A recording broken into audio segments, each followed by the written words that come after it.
హైదర్షగూడలోని మూసీ పరివాహక ప్రాంతాల్లో బీఆర్ఎస్ ఎమ్మెల్యేలు ఎమ్మెల్సీల బృందం పర్యటిస్తుంది. మాజీ మంత్రులు హరీష్ రావు, సబితా ఇంద్రారెడ్డి ఆధ్వర్యంలో మూసీ బాధితుల ఇళ్లను పరిశీలించి వారికి ధైర్యం చెప్పనున్నారు. ఇప్పటికే హైడ్రా బాధితుల కోసం పోరాటం చేస్తామని ప్రకటించిన బీఆర్ఎస్ నేపథ్యంలోని ఉద్రిక్తత నెలకొనే పరిస్థితులు కనిపిస్తున్నాయి. ప్రభుత్వ అరాచకాలను క్షేత్రస్థాయిలోనే ఖండిస్తామని ప్రకటించిన బీఆర్ఎస్ నేతలు హైడ్రా మార్కు చేసిన ఇళ్లను పరిశీలించి బాధితుల గోడును ఆలకించనున్నారు.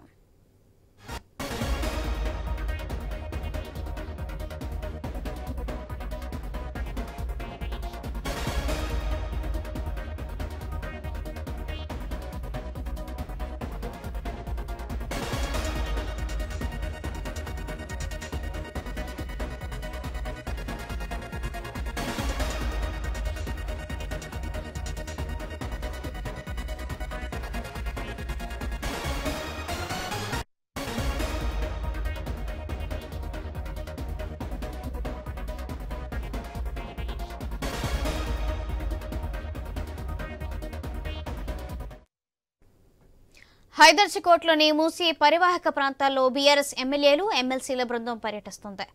మాజీ మంత్రులు హరీష్ రావు, సబితా ఇంద్రారెడ్డి ఆధ్వర్యంలోని మూసీ బాధితుల ఇళ్లను పరిశీలించి వారికి ధైర్యం చెప్పనున్నారు. ఇప్పటికే హైడ్రా బాధితుల కోసం పోరాటం చేస్తామని బీఆర్ఎస్ ప్రకటించిన నేపథ్యంలో ఉద్రిక్తత పరిస్థితులు నెలకొనే కనిపిస్తున్నాయి. ప్రభుత్వ అరాచకాలు క్షేత్రస్థాయిలోనే ఖండిస్తామని ప్రకటించిన బీఆర్ఎస్ నేతలు హైడ్రా మార్కు చేసిన ఇళ్లను పరిశీలించి బాధితుల గోడు ఆలకించనున్నారు. దీనికి సంబంధించి మరింత సమాచారం బ్యూరో చీఫ్ రాజు అందిస్తారు. రాజు, సౌజన్య, మొత్తానికి హైడ్రా అనేది హైదరాబాద్ నగరంలో అనేకమైనటువంటి ప్రాంతాలను భయభ్రాంతులకు గురి చేస్తున్నటువంటి అంశాన్ని బీఆర్ఎస్ పార్టీ ప్రధానంగా లేవనెత్తుతా ఉంది. అక్రమ నిర్మాణాల్లో కూల్చివేత, అదేవిధంగా బఫర్ జోన్లతో పాటు ఎఫ్టీఎల్ ప్రాంతాల్లో నిర్మించినటువంటి ఇళ్లన్నింటినీ కూడా కూల్చాలని చెప్పేసి నీటి పారుదలకు సంబంధించినటువంటి అంశాలపైన ఏది అడ్డం వచ్చినా సరే చెరువుల పరివాహక ప్రాంతానికి సంబంధించినటువంటి ఏ ప్రాంతానైనా సరే అక్కడ నిర్మించిన కట్టడాలన్నీ కూడా కూల్చాలని చెప్పేసి వాళ్ళు నిర్ణయం తీసుకోవడం జరిగింది. దీంతో గత నెల రోజులుగా హైదరాబాద్ లో అనేక మంది నిర్వాసితులు అవుతున్నటువంటి పరిస్థితి ఉంది. సో ఇదే అంశం పైన చాలా మంది బాధితులు తమ 30-40 ఏళ్లుగా ఉంటున్నటువంటి తమ నివాసాలను కూల్చున్నటువంటి నేపథ్యంలో తమకు రక్షణ కల్పించాలి, తమ భూముల్ని కాపాడాలి, ఇళ్లను కాపాడాలని చెప్పేసి నిన్న తెలంగాణ భవన్ కి చాలా మంది బాధితులు రావడం జరిగింది. ఈ బాధితుల పక్షాన పోరాడతామని చెప్పేసి ఇప్పటికే కూకట్పల్లి ఒక మహిళ కూడా ఆత్మహత్యం చేసుకున్నటువంటి పరిస్థితి ఉంది ఈ భయంతో. సో ఈ భయానికి ధైర్యంగా ఉండాలని చెప్పేసి భారత రాష్ట్ర సమితి నిర్ణయం తీసుకుంది. దీనికి అనుగుణంగానే హైదరాబాద్ నగరంలో విస్తృతంగా పర్యటించాలి, ప్రధానంగా మూసీ పరివాహక ప్రాంతాలు పర్యటించాలి, అదేవిధంగా హైడ్రా ఎక్కడైతే కూలుస్తుందో ఆ కూల్చినటువంటి నిర్వాసితుల్ని పలకరించి వాళ్ళకి ధైర్యం చెప్పాలన్న ఉద్దేశంతో ఈ రోజు బీఆర్ఎస్ పార్టీకి సంబంధించిన ప్రజాప్రతినిధులు, హైదరాబాద్ నగర ప్రజాప్రతినిధులు అందరూ కూడా ఈ రోజు తెలంగాణ భవన్ నుంచి మరి కాసేపట్లో ఆ ప్రాంతాల్లో పర్యటించబోతా ఉన్నారు. ఎమ్మెల్యేలు, ఎమ్మెల్సీలు, ఇతర ప్రజాప్రతినిధులు ఎవరైతే అందుబాటులో ఉన్నారో వాళ్ళ ముఖ్య నేతలు అందరూ కూడా పర్యటించబోతా ఉన్నారు. హరీష్ రావు కూడా ఇప్పుడే కోకాపేటలోని తన నివాసం నుంచి తెలంగాణ భవన్ కి కొద్దిసేపటి క్రితమే బయలుదేరారు. ప్రస్తుతం వర్కింగ్ ప్రెసిడెంట్ కేటీఆర్ కు వైరల్ ఫీవర్ రావడంతో ఆయన బయటకు వచ్చేటువంటి పరిస్థితి లేదని చెప్పేసి కూడా చెప్తా ఉన్నారు.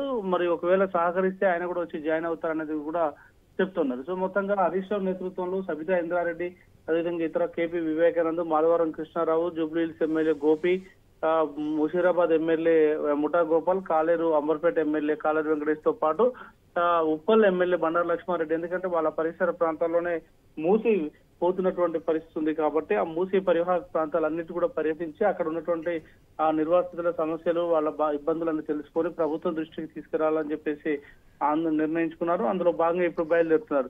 సో ఇప్పటికే రంగనాథ్ నిన్న మీడియా సమావేశం ఏర్పాటు చేసి కూడా ఎవరు కూడా ఆందోళన చెందొద్దు, మేము ఎక్కడ కూడా తప్పుడు చర్యలు చేయట్లేదు, న్యాయబద్ధమైనటువంటి అంశాల జోలికే పోతున్నాం, కొంతమంది రాజకీయ నాయకులు సోషల్ మీడియా అనే హైప్ ని మీరు ప్రభావితం కావద్దు అని చెప్పేసి కూడా వాళ్ళు విజ్ఞప్తి చేయడం జరిగింది.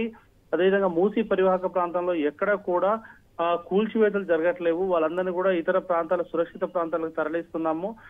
తరలించేటువంటి క్రమంలోనే కొన్ని సెంటిమెంట్ల ఆధారంగా ఇన్నేళ్ల పాటు ఉన్నటువంటి భూమిని వదులుకోలేక ఇబ్బంది పడుతున్నారు తప్ప దాదాపు 90% ప్రజలు అక్కడి నుంచి తప్పుకోవడానికి అంగీకరించారు. వాళ్ళ జీవనోపాధికి సంబంధించిన అంశం కావచ్చు, ఇతర లైవ్వుడ్ కి సంబంధించిన అంశాలన్నిపైన కూడా తాము చాలా జాగ్రత్తగా కీలకంగా పనిచేస్తున్నామని చెప్పేసి కూడా నిన్న ఐఏఎస్ అధికారి దానకిషోర్ కూడా చెప్పారు. సో మొత్తంగా బీఆర్ఎస్ పార్టీకి సంబంధించినటువంటి స్టాండ్ లో మాత్రం ప్రభుత్వ వ్యతిరేక చర్యలన్నిటి కూడా ఖండించాలి, ఖచ్చితంగా ప్రజల్లోకి వెళ్ళాలి, ప్రజలకు ధైర్యం కల్పించాలనే ఉద్దేశంతో ఇప్పుడు వాళ్ళు బయలుదేరుతా ఉన్నారు. మరి వీళ్ళ యొక్క పర్యటనకు సంబంధించి ప్రభుత్వం ఏ రకంగా స్పందిస్తుంది, ప్రభుత్వం వారికి అనుమతి ఇస్తుందా, అక్కడే ఎక్కడికెక్కడ అరెస్ట్ చేసి మళ్ళీ వాళ్ళందరినీ కూడా అడ్డుకునేటువంటి ప్రయత్నం చేస్తుందా అనేది కూడా ఆ చర్చనీయాంశం ఉంది. ఇప్పటికే పోలీసులు కూడా అదే స్థాయిలో ఎక్కడికెక్కడ అలర్ట్ అయ్యేటువంటి పరిస్థితి ఉంది. ఎందుకంటే రాజకీయ నాయకుల ప్రమేయంతో నిర్వాసితులు మరింత ఆందోళన చేసేటువంటి అవకాశం ఉంది, తమ అభివృద్ధి కార్యక్రమాలకు అడ్డుకునేటువంటి అవకాశం కూడా ఉంది అనేటువంటి అభిప్రాయాన్ని ప్రభుత్వం నుంచి వస్తా ఉంది. కాబట్టి దీన్ని దృష్టిలో పెట్టుకొని వాళ్ళు ఏ రకంగా స్పందిస్తారు పోలీసులు అనేది కూడా చూడాల్సిన అవసరం ఉంది. Soujanya. Right, thank you Raju.